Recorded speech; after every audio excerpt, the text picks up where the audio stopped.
साहेब,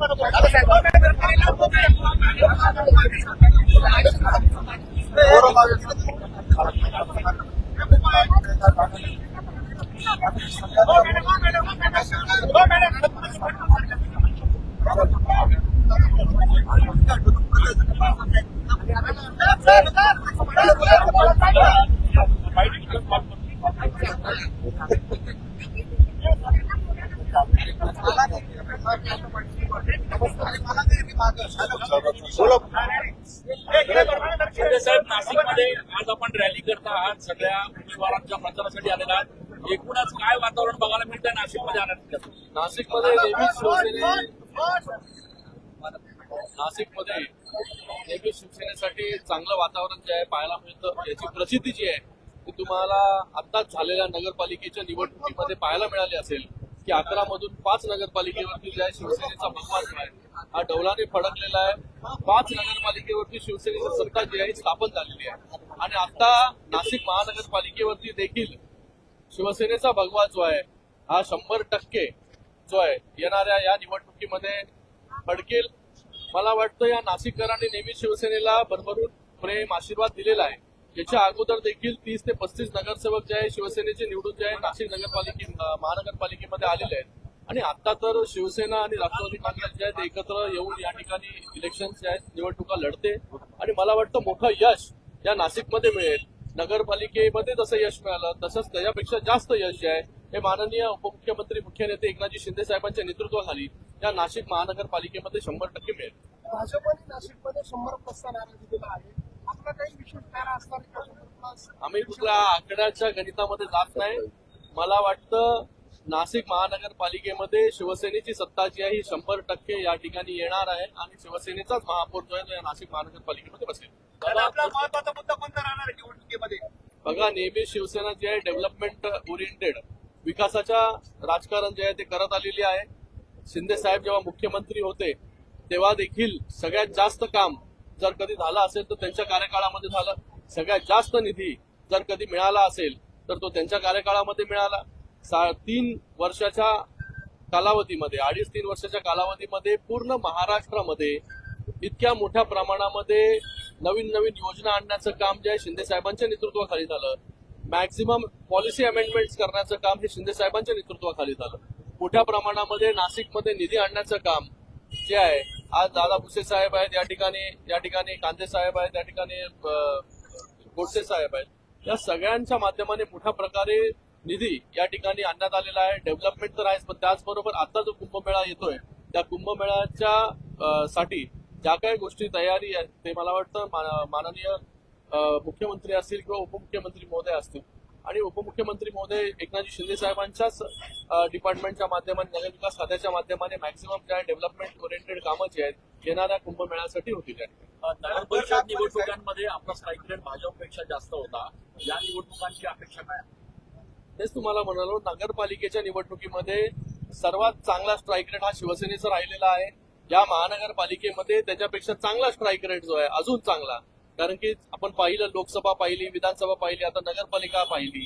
या नगर परिषदेमध्ये पूर्ण महाराष्ट्रामध्ये 64 जागेवरती जे आहे शिवसेनेचा महापौर जो आहे हा नगराध्यक्ष जो आहे हा त्या ठिकाणी बसलेला आहे.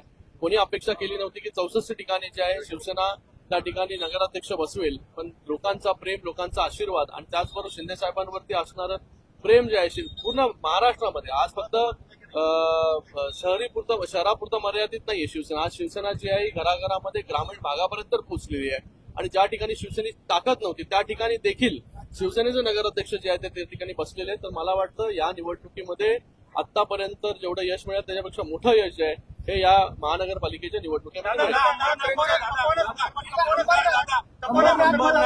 काँग्रेस सोबत युती केलेली आहे. काय घडतं? बघा, मला वाटतं अकोटमध्ये भाजपाने MIM सोबत असेल किंवा अंबरनाथमध्ये काँग्रेस सोबत असेल, हा सर्वस्वी प्रश्न जो आहे हा भारतीय जनता पार्टीचा आहे. तुम्ही हा प्रश्न जर त्यांच्या नेत्यांना विचारला तर ते चांगल्या प्रकारे त्याचं विस्तृत स्वरूपामध्ये जे आहे हे उत्तर हे देऊ शकतील. आम्ही जो आहे नेहमीच काँग्रेसला विरोध करत आलेलो आहे. म्हणूनच शिंदे साहेबांनी जो उठाव केला हा या सगळ्या वृत्तींच्या विरोधामध्ये उठाव केला होता. बाळासाहेबांनी देखील काँग्रेसच्या विरोधामध्ये जे आहे नेहमीच जे आहे बंड पुकारलं होतं. आणि आज जर असं होत असेल तर मला वाटतं याचं उत्तर जे आहे ते आमच्यापेक्षा भारतीय जनता पार्टी जे चांगल्या प्रकारे देऊ शकतात.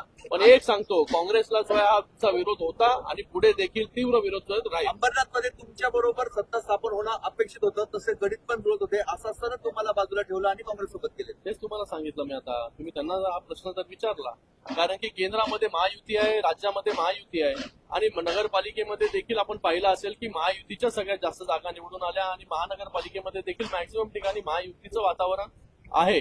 काही ठिकाणी जे आहे नाशिक सोडलं, बाकी ठिकाणी सोडलं तर त्या ठिकाणी काही ठिकाणी नाही आहे महायुती. तर मला वाटतं अशा परिस्थितीमध्ये जो काही परम्युटेशन कॉम्बिनेशन कोणाबरोबर सत्ता स्थापन करतायत, ज्या विचारांच्या विरोधामध्ये आपण लढलो, अशा लोकांबरोबर सत्ता स्थापन कोण करत असेल तर मला वाटतं हा सर्वस्वी प्रश्न जो आहे तो त्यांचा आहे. आपण त्यांना जाऊन जो प्रश्न विचारला पाहिजे. तसं जरी असलं तरी याचा एक चुकीचा मेसेज राज्यभरात जातो, कारण राज्यात आपण एकत्र आहात, त्याच्यामुळे सर्वसामान्य लोकांमध्ये एक वेगळा मेसेज जातो असं नाही वाटत. तेच आता त्याचा अधिकार मला तर नाहीये. मी तर केली नाही युती कोणाबरोबर आघाडी. तर मला वाटतं ज्यांनी आघाडी केली त्यांना जर आपण हा प्रश्न विचारला तर त्याच्याबद्दल चांगलं उत्तर जे आहे ते देऊ शकतो. आव्हान वाटतंय, कारण नाशिकच नाही, ठाण्यात 200हून अधिक बंडखोर आपल्या पक्षाच्या विरोधात आहेत. नाशिकमध्ये काही ठिकाणी बंडखोरी आहे. मला वाटत नाही की बंडखोरांचा कुठे जो आहे हा प्रॉब्लेम जो आहे कुठेच आलेला आहे. नगरपालिकेमध्ये पण पाहिलं त्या ठिकाणी देखील मोठ्या प्रमाणामध्ये सगळे बंडखोर उभे होते. पण त्या ठिकाणी शिवसेनेने सगळ्यात जास्त नगराध्यक्ष जे आहेत त्या ठिकाणी निवडून आणले. स्ट्राईक रेट नगरपालिकेमध्ये देखील 135 जागा, बरोबर ना, 135 जागा आपण लढलो आणि 135 जागेमधून 64 जागेवरती 64 ते 70 जागेवरती नगराध्यक्ष शिवसेनेचा पहिली वेळ जो आहे तो त्या ठिकाणी बसलेला आहे. तर त्याच्यामध्ये जे आहे शिवसेनेचा स्ट्राईक रेट चांगला राहिलेला आहे, शिवसेनेवरचं प्रेम आहे, लोकांचा आशीर्वाद आहे, ते असंच अबाधित राहील. मला वाटत नाही कुठलं आव्हान आहे बंडखोरांचं. मुख्यमंत्र्यांनी अंबरनाथ आणि अकोट संदर्भात नाराजी व्यक्त केलेली आहे त्यांच्या स्थानिक नेतृत्वावर. अशा पद्धतीने जे युती आघाडी झालेली आहेत अकोट आणि अंबरनाथ, त्यांचं स्वागत आहे.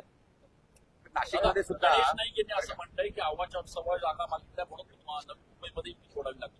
आता बघा सगळीकडे कुठे युती होते कुठे युती होत नाही. आता त्याच्यामध्ये जाण्यामध्ये काय अर्थ नाही. जिथे जिथे युतीमध्ये निवडणूक आहे तिथे युतीमध्ये आपण लढतो, जिथे युती नाहीये तिथे जे आहे स्वबळावरती वेगवेगळे पक्ष जे आहेत आपल्या आपल्या निवडणुका लढतायत आणि मॅक्झिमम जागा ज्या आहेत त्या मला वाटतं सगळीकडेच त्या महायुतीच्या निवडून येतील. नाशिकमध्ये देखील त्याच पद्धतीने आहे. त्याचं रिफ्लेक्शन किती पडेल असं तुम्हाला वाटतं? कारण महायुतीमध्येच मोठा संघर्ष बघायला मिळतो, महाविकास आघाडी म्हणून किंवा काही ठिकाणी फ्रेंडली फाईट जे आहे ना, काय प्रॉब्लेम आहे. पण आपण पाहिलं असेल नगरपालिकेच्या निवडणुकीमध्ये पहिल्यांदा अशी नगरपालिकेची निवडणूक झाली असेल की तिथे वरिष्ठ नेतृत्वाने एकमेकांवरती जे आहे हे कोणावरती टीका टिप्पणी केली नाही. ही आचारसंहिता जी आहे ती पाळण्याचं काम केलं आणि अशा परिस्थितीमध्ये युतीच्या जागा महायुतीच्या जागा जरी वेगवेगळे लढलं तरी महायुतीच्या सगळं जर आपण एकत्र केलं तर महायुतीचंच वर्चस्व जे आहे महाराष्ट्रामध्ये राहील. जर शिवसेनेची सत्ता आली तर आपण तपोवन वाचवणार आहात, काय भूमिका राहणार? बरोबर सगळे लोकच आहेत. शिवसेनेची भावना देखील लोकांच्या बरोबर आहे, नाशिककरांच्या बरोबर आहे आणि तपोवनच्या बाजूने आहे. पर्यावरण प्रेमी जे आहे त्यांच्या बरोबर आहे. आणि मला वाटतं इतक्या वर्ष जुने असणारे झाडं जे आहेत मला वाटतं कुठल्या जर आपल्याला व्यवस्था करायची असेल तर त्याला पर्यायी देखील आपल्याला उपलब्ध आहेत. त्याचा अवलंब जो आहे तो आपण केला पाहिजे. शिवसेना जी आहे ही नाशिककरांबरोबर आहे, तपोवन बरोबर.